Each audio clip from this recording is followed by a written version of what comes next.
ദേവാലയങ്ങളിലും പള്ളികളിലും പോയി പ്രാർത്ഥിച്ചാൽ മാത്രമേ അത് പ്രാർത്ഥനയാകൂ എന്ന് ചിന്തിക്കുന്ന ഒരുപാട് പേരുണ്ട്. എന്നാൽ യേശു വചനത്തിലൂടെ നമ്മോട് അരുൾ ചെയ്യുന്നു.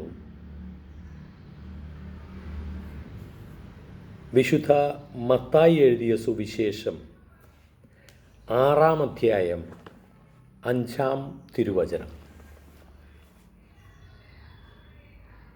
നിങ്ങൾ പ്രാർത്ഥിക്കുമ്പോൾ കപടനാട്യക്കാരെ പോലെ ആകരുത്.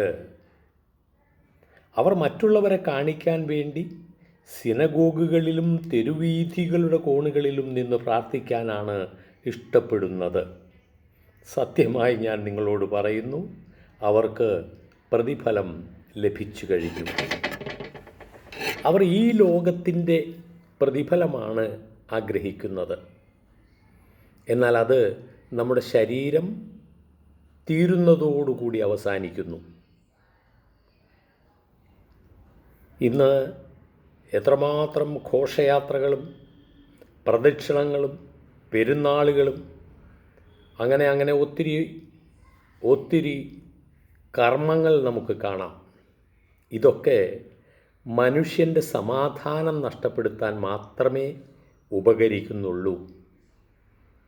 ഈ വചനത്തിൻ്റെ പൊരുൾ മനസ്സിലാക്കുന്നവർക്ക് അത് വ്യക്തമായി അറിയാൻ സാധിക്കും. നിങ്ങൾ ഈ ലോകരെ കാണിക്കാൻ വേണ്ടി എന്തിനു പോകുന്നു? പള്ളികളിലോ അമ്പലങ്ങളിലോ പോയാൽ മാത്രമേ നിങ്ങൾ ഭക്തരാകൂ എന്ന് ചിന്തിക്കുന്നത് വെറും അബദ്ധമാണ്.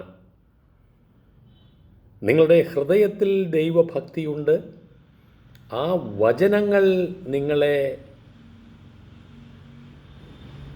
ബോധ്യപ്പെടുത്തുന്നുണ്ട് എങ്കിൽ മാത്രമേ നിങ്ങൾ പള്ളികളിലും അതുപോലുള്ള കാര്യങ്ങളിലും ആ പേരിന് മാത്രം പങ്കെടുക്കുന്നതിൽ അർത്ഥമുള്ളൂ. ഇന്നതാണോ സ്ഥിതി? ഇന്ന് പള്ളികളുടെയും തിരുക്കർമ്മങ്ങളുടെയും പേരിൽ തന്നെ എന്തുമാത്രം വിഭാഗീയതയാണ് ഉണ്ടാക്കിയിരിക്കുന്നത്. ഇതുണ്ടാക്കിയവരുടെ മനോചിന്ത എന്തായിരിക്കും എന്ന് നമുക്ക് ഊഹിക്കാം. അവർക്ക് ഗ്രൂപ്പുകളാണ് വേണ്ടത്, അല്ലെങ്കിൽ അവർക്ക് ജനങ്ങളുടെ കയ്യടിയാണ് വേണ്ടത്. ഇതൊന്നും യേശുനാഥൻ പറഞ്ഞിട്ടില്ല. വിശുദ്ധ മത്തായിയുടെ സുവിശേഷത്തിൽ തന്നെ 23-ാം അധ്യായം 15-ാം വാക്യത്തിൽ പറയുന്നു, നിങ്ങൾ ഒരുത്തനെ നിങ്ങളുടെ മതത്തിൽ ചേർക്കാൻ വേണ്ടി കടലും കരയും താണ്ടി ചുറ്റി സഞ്ചരിക്കുന്നു. അവൻ അതിൽ ചേർന്ന് കഴിയുമ്പോൾ ആദ്യമുണ്ടായിരുന്നതിനേക്കാൾ നരകയാതന അവന് അനുഭവപ്പെടുന്നു എന്ന് വളരെ വ്യക്തമാണ് വചനത്തിലുള്ള കാര്യങ്ങൾ. അതുകൊണ്ട് മനുഷ്യരെ കാണിക്കുന്നതിൽ മാത്രം നിങ്ങൾ ശ്രദ്ധ കൊടുത്തുകൊണ്ട് അതാണ് ദൈവഭക്തി എന്ന് ചിന്തിക്കുന്നുവെങ്കിൽ തെറ്റിപ്പോയി എന്നാണ് എനിക്ക് പറയാനുള്ളത്.